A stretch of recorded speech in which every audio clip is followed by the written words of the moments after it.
Muito bom dia, queridos irmãos.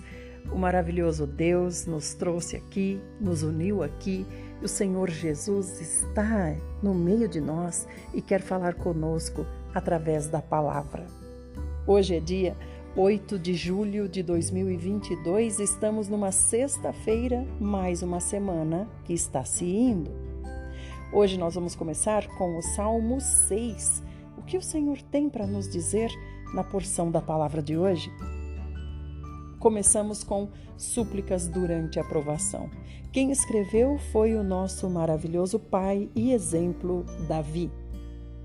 Ele disse assim: Senhor, não me castigues na tua ira, nem me corrijas no teu furor.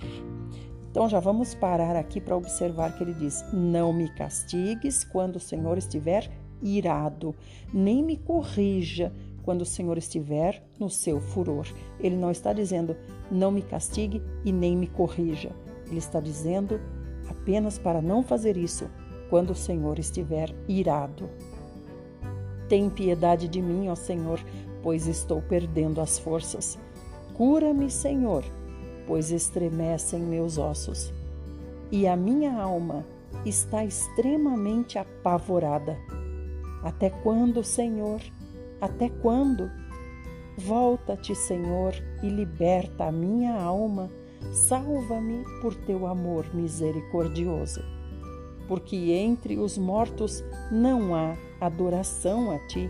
No túmulo, quem poderá te render louvores? Outra parada importante. Quando a gente quer e a gente tem essa curiosidade, que é uma curiosidade saudável, de querer saber o que acontece com os mortos, o que acontece depois da vida, como vai ser quando eu morrer. Olha aqui o que nosso Pai está dizendo. Os mortos não adoram ao Senhor. No túmulo, quem pode te render louvor? Então, ao contrário do que dizem, que os mortos ficam em pastos verdejantes ou então ficam em um compartimento especial no seio de Abraão, louvando ao Senhor, não vem de encontro aqui ao que Davi está dizendo, né? Ele está dizendo que os mortos não adoram o Senhor, os mortos não podem render louvor. E ele continua: estou esgotado de tanto gemer. Todas as noites eu choro na cama, banhando meu leito com lágrimas. Os meus olhos se derretem de tristeza pela insolência dos meus opressores. Afasta-os de mim, afasta os malfeitores todos, porque o Senhor escutou a voz do meu pranto. O Senhor ouviu a minha súplica, o Senhor respondeu à minha oração. Serão humilhados e aterrorizados todos os meus inimigos. Cobertos de vergonha, eles se retirarão depressa. Provérbios 18, verso 22. Quem encontra uma esposa descobre algo excelente. Recebeu uma bênção especial do Senhor. E nós sabemos que essa esposa é a mulher virtuosa, não é qualquer esposa, mas é uma esposa vinda do Senhor. Vamos para o primeiro livro de Crônicas, hoje, capítulo 6, a descendência de Levi. Os filhos de Levi foram Gerson, Coate e Merari. E estes foram os filhos de Coate: Anrão, Izar, Hebron e Uziel. Estes foram os filhos de Anrão: Arão, Moisés e Miriam. E os filhos de Arão foram Nadab, Abiú, Eleazar e Itamar. Eleazar deu origem a Finéias. Finéias gerou Abisua. Abisua gerou Buque. Buque gerou Uzi. Uzi gerou Zeraías. Zeraías gerou Meraiote. Meraiote gerou Amarias. Amarias gerou Aitube. Aitube gerou Zadoque. Zadoque gerou Aimaas. Aimaas gerou Azarias, Azarias gerou Joanã, Joanã gerou Azarias, que foi sacerdote, no templo edificado pelo rei Salomão em Jerusalém. Azarias gerou Amarias, Amarias gerou Aitube, Aitube gerou Zadoque, Zadoque gerou Salum, Salum gerou Ilquias, Ilquias gerou Azarias, Azarias gerou Seraías, e Seraías foi pai de Jeozadaque. Jeozadaque foi levado cativo quando Yahvé, o Senhor, por intermédio de Nabucodonosor, aprisionou e exilou os habitantes de Judá e Jerusalém. Portanto, estes foram os filhos de Levi: Gerson, Coate e Merari. Estes são os nomes dos filhos de Gerson, Libni e Simei. Os filhos de Coate foram Anrão, Izar, Hebron e Uziel. Os filhos de Merari foram Mali e Muzi. Estes são os grupos familiares dos levitas de acordo com as casas tribais de seus pais. De Gerson, seu filho Libni foi pai de Jaate, que foi pai de Zima. Zima foi pai de Joá, Joá foi pai de Ido, Ido foi pai de Zerá e Zerá foi pai de Jeaterai. De Coate, seu filho Aminadab foi pai de Corá, e Corá foi pai de Assir. Assir foi pai de Eucana, Eucana foi pai de Ebiafe, e Ebiafe foi pai de Assir. Assir foi pai de Taate, Taate foi pai de Uriel, Uriel foi pai de Uzias, e Uzias foi o pai de Saul. De Eucana nasceram dois filhos, Amazai e Aimote. Aimote foi pai de Eucana, Eucana foi pai de Zofai, e Zofai foi pai de Naate. Naate foi pai de Eliabe, Eliabe foi pai de Jeroão, e Jeroão foi pai de Eucana, que gerou Samuel. De Samuel, Joel, o primogênito, e Abias, o segundo. De Merari, Mali, pai de Libni, pai de Simei, que foi o genitor de Uzá. Uzá gerou Simeia, Simeia foi pai de Agias, e Agias foi o pai de Asaías. São estes os homens que o rei Davi encarregou de dirigir o canto de adoração a Yahvé no templo do Senhor, depois que a Arca da Aliança foi transferida para o templo. Os adoradores se revezavam nos seus deveres de ministração do louvor diante do tabernáculo da tenda do encontro, até quando Salomão construiu o templo do Senhor em Jerusalém. São estes os nomes dos servos que ali ministravam o louvor junto com seus filhos.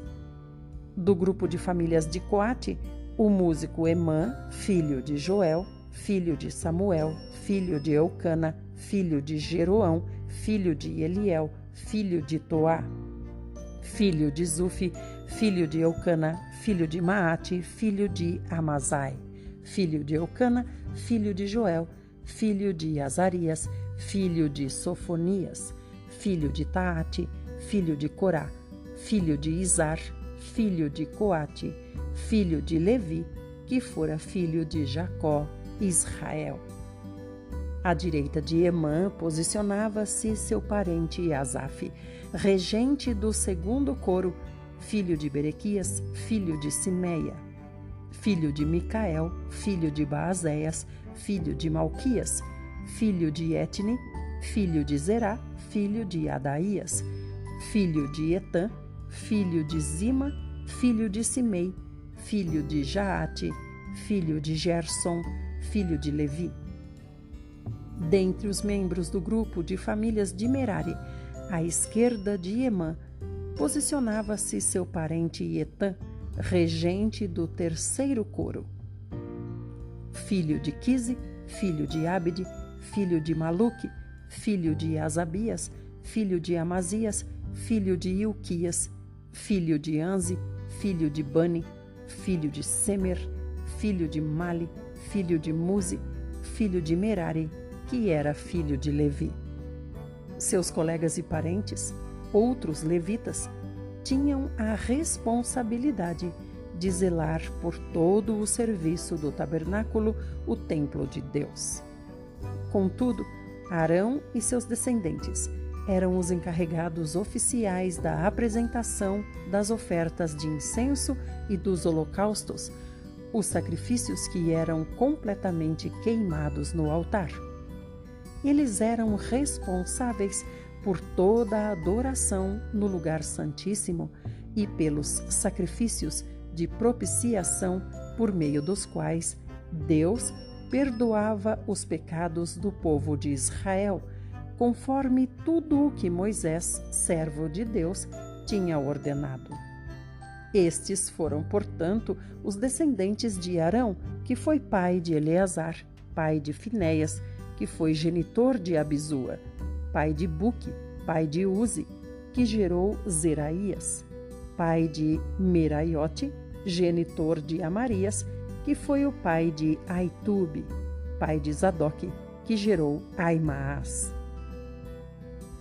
Estas foram as cidades e as regiões outorgadas aos levitas para que nelas habitassem em paz. Dentre os descendentes de Arão, as famílias tribais dos coatitas foram sorteadas em primeiro lugar. Foram-lhes concedidas as terras de Hebrom, em Judá, com suas pastagens ao redor. Mas os campos e os povoados em torno da cidade foram entregues a Calebe, filho de Jefoné. Sendo assim, os descendentes de Arão receberam Hebrom, cidade de refúgio, e Líbna, Jatir, Estemoa, Ilém, Debir, Azã, Jutá e Bet-Senuis, com todos os seus campos ao redor. E da tribo de Benjamim receberam Geba e Gibeão, Alemete e Anatote, com todos os campos e pastagens ao redor. Ao todo, 13 cidades foram distribuídas entre os seus clãs. 10 cidades situadas no território da metade da tribo de Manassés do oeste foram dadas mediante sorteio ao restante do grupo de famílias de Coate, clã por clã. Para os descendentes de Gerson, família por família também foram sorteadas 13 cidades das tribos de Issacar, de Azer e de Naphtali, e da metade da tribo de Manassés do leste, que habitava na região de Bazã. Então aqui a gente vê, né, irmãos, por que se diz meia tribo de Manassés? Porque metade da tribo ficou no território a oeste e a outra metade da tribo ficou no território a leste. Então metade da tribo se posiciona com determinadas ações e a outra metade não acompanha. Os filhos de Merari, de acordo com seus clãs, receberam igualmente por sortes tiradas 12 cidades das tribos de Ruben, Gade e Zebulon. Deste modo, os israelitas deram aos levitas essas cidades com todos os seus respectivos campos e pastagens ao redor. Outorgaram-lhes estas cidades, que são mencionadas anteriormente, nome por nome, da tribo dos filhos de Judá, da tribo dos filhos de Simeão e da tribo dos filhos de Benjamim, todas entregues mediante sorteio. Do grupo de famílias de Coate, algumas receberam no território da tribo de Efraim as seguintes cidades e terras de pastagem: Siquém, uma típica cidade para abrigo de fugitivos que ficava na região montanhosa de Efraim; a cidade de Gezer, Joquimeão, Bet-Oron, Aijalon e Gat-Rimon, com suas respectivas pastagens.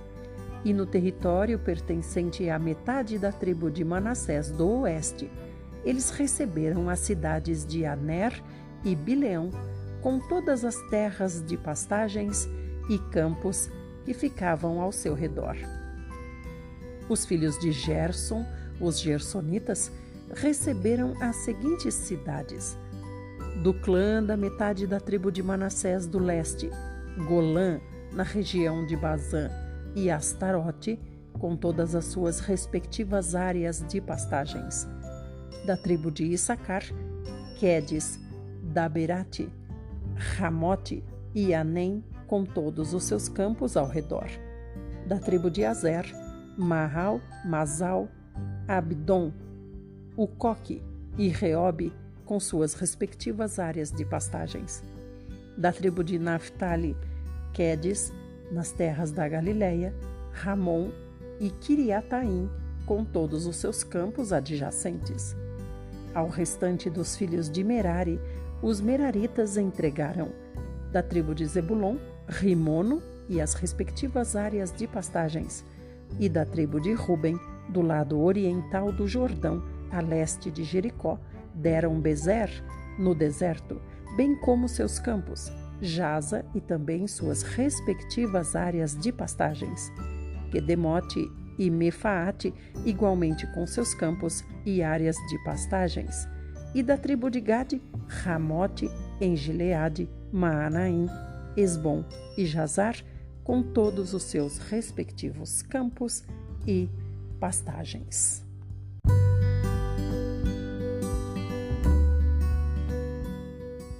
Chegamos no Novo Testamento, hoje Atos 26. Agora nós vamos ver o rei Agripa ouvindo a defesa de Paulo. Então Agripa, dirigindo-se a Paulo, declarou: é permitido que faças uso da palavra em tua defesa. Em seguida, Paulo fez um sinal com a mão e iniciou a apresentação da defesa dele. O rei Agripa, ou melhor, Paulo dizendo: ó rei Agripa, considero-me abençoado por poder estar hoje na tua presença, a fim de verbalizar a minha defesa contra todas as acusações dos líderes judeus, especialmente porque és versado em todos os costumes e questões que há entre os judeus. Por este motivo, rogo-te que me ouças com paciência. Então, aqui Paulo conhece o rei Agripa e ele sabe que o rei Agripa é um estudioso de todas as religiões, né? Inclusive, ele é um estudioso, aqui ele diz, és versado em todos os costumes e questões que há entre os judeus também. É do pleno conhecimento de todos os judeus, como tenho vivido desde criança, tanto em minha terra natal como em Jerusalém. Eles me conhecem há muito tempo e podem testemunhar, se assim o desejarem, que como fariseu vivi conforme os ditames da seita mais rigorosa da nossa religião. Contudo, agora estou aqui para ser julgado por causa da esperança da promessa feita por Deus aos nossos antepassados. Esta é a promessa que as nossas 12 tribos esperam que se cumpra, cultuando a Deus com todo fervor, dia e noite sem parar. É precisamente por essa esperança que estou sendo acusado pelos líderes judeus. Porque se julga inacreditável entre vós que Deus ressuscite os mortos? Eu igualmente estava seguro de que deveria me opor ao nome de Jesus, o Nazareno.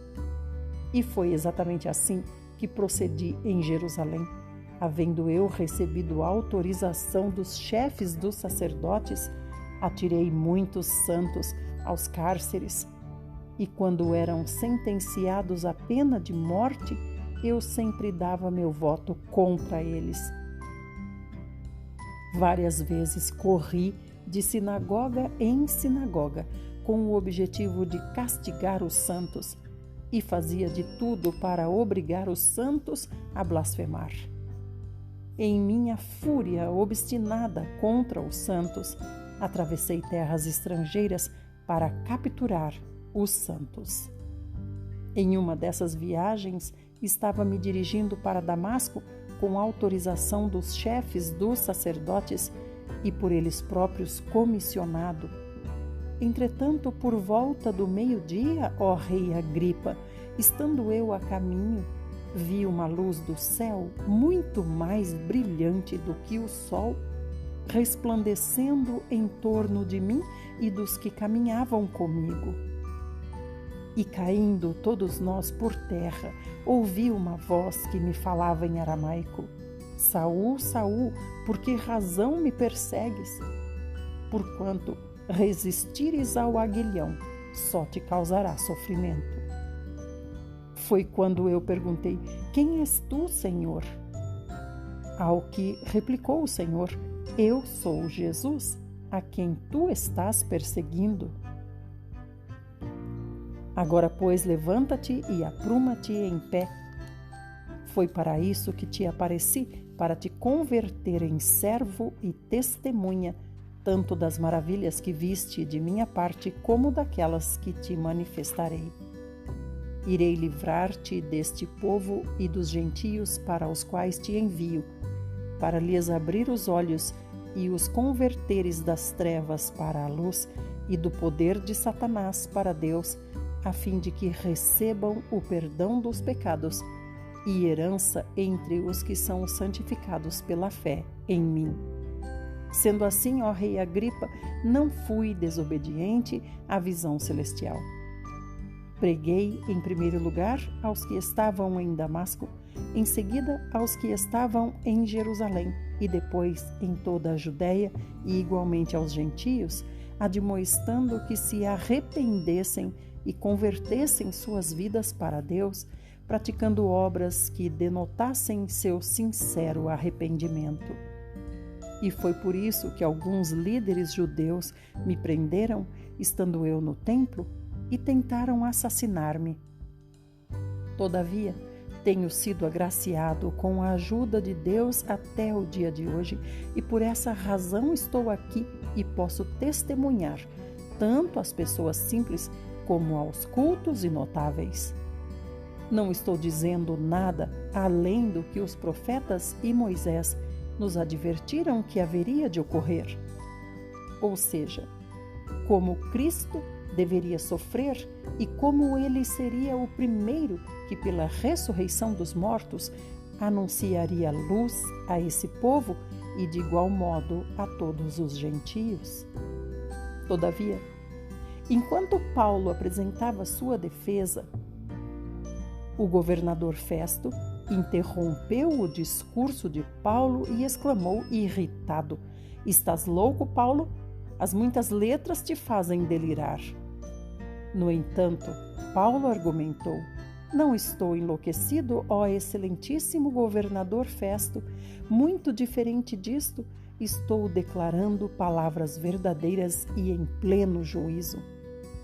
Porquanto o rei, perante a quem falo sinceramente, compreende bem esses assuntos, e por isso não acredito que nada do que falei vos tenha escapado ao conhecimento, posto que esses eventos não ocorreram em um canto às escondidas. Acreditais, ó rei Agripa, nos profetas? Sei que credes neles. Então o rei Agripa ponderou: crês tu que em tão pouco tempo podes persuadir-me a converter-me em um cristão? Diante do que Paulo respondeu: seja em pouco ou muito tempo, suplico a Deus que não somente tu, ó rei Agripa, mas todas as pessoas que hoje me ouvem se tornem como eu, todavia livres dessas algemas. Então o rei Agripa se levantou, e com ele se levantou o governador Festo e Berenice, esposa do rei Agripa, seguidos de todos que com eles estavam ali assentados. E retirando-se do salão, comentavam entre si: este homem, Paulo, não fez absolutamente nada que merecesse prisão, nem muito menos a pena de morte. E aconteceu que Agripa confessou ao governador Festo: este homem, Paulo, bem poderia ser posto em liberdade, caso não tivesse apelado para César.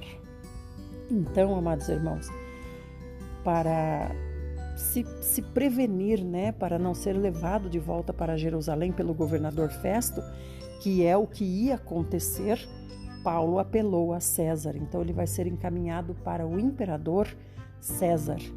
E agora o rei Agripa é que está dando o seu conselho, né, para o governador, que Paulo não tem acusação nenhuma que seja relevante contra ele ou verdadeira. Então Paulo deveria ser solto. Mas como Paulo apelou para César, então tem que se cumprir o apelo de um romano, né, de ser julgado pelo próprio imperador. Então agora Festo ficou com esse problema de saber o que escrever para César. Muito bem, amados irmãos, amanhã nós continuamos com a história de Paulo. Por hoje é isso que temos. Que o Senhor fale conosco e que sejamos agraciados pela paz do Senhor Jesus. Amanhã nos reencontramos, se assim o nosso maravilhoso Deus fizer.